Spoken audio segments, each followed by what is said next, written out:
Yes, my people, Premiere Pro just dropped a brand new masking tool in Premiere Pro Beta. This changes everything. In this video, I'm going to show you how to quickly use it.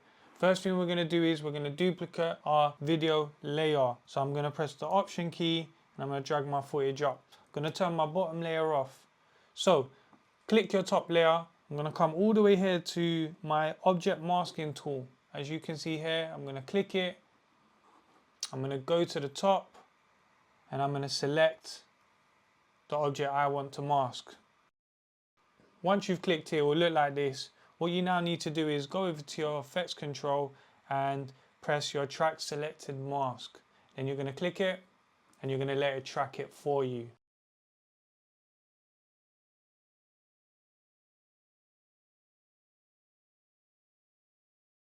Once that's done, guys, I'm going to drag my object mask into my opacity section. So I'm going to click and I'm going to drag into my opacity just to get rid of the background. As you can see here, this has masked it out really well for me.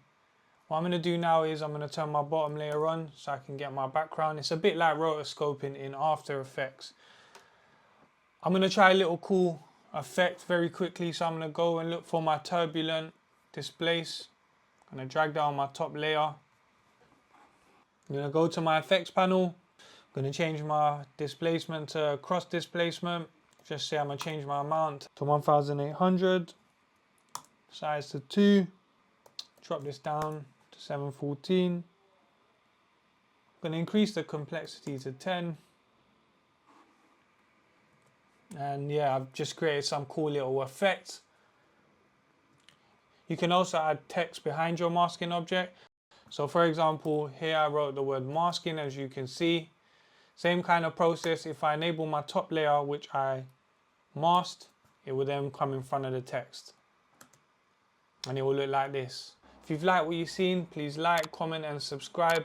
And I'll see you on the next one. Have a blessed day, my people.